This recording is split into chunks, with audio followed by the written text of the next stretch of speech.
Source fitting করে আজকে আমরা জানতে পারছি এরা একটা জায়গায় অবস্থান করতেছে অস্ত্র সহ। আমাদের দেখে এরা পালানোর চেষ্টা করছে, আমরা এদেরকে গ্রেপ্তার করতে সক্ষম হয়েছি। আবার এই আসামি, তোমার নাম কি? জিশানের স্বীকারোক্তি মতে বলছে এই জায়গার মধ্যে পাহাড়ের গভীর জঙ্গলে এই জায়গায় একটা অস্ত্র আছে গুলি সহ। আমরা আসছি, আমরা আসার পরে তার দেখানো মতে একটা গুলি একটা 5 গান, এটা কি? এটা 5 গান, এটা হচ্ছে দেশীয় অস্ত্র। তারপর আমরা একটা এই কার্তুজ, হ্যাঁ ওই দিন ওরা গুলি করছিল, হ্যাঁ একটা কার্তুজ, এটা হচ্ছে সীসা কার্তুজ। এখানের মধ্যে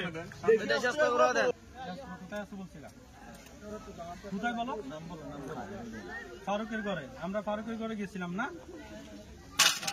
শেষে ফারুকের ঘর থেকে আবার আমাদেরকে অনেকবার চাইছিল, বিভিন্ন জায়গায় অনেক ঘোরাঘুরাইছি।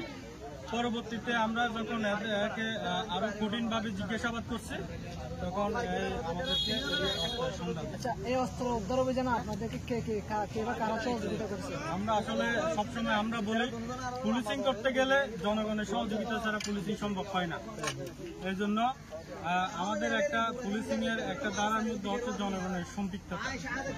এই যে জনগণ আমাদেরকে প্রচুর সহযোগিতা করছে, বিশেষ করে এই এরিয়া গুনাপাড়া বলে।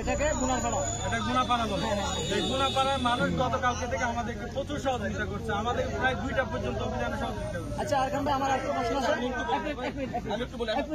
আমার একটা প্রশ্ন আছে। এখানে যে কোনো ডাকাতি ঘটনার পর সবাই সন্দেহ করে গুনাপাড়া এলাকার লোকজন থাকে।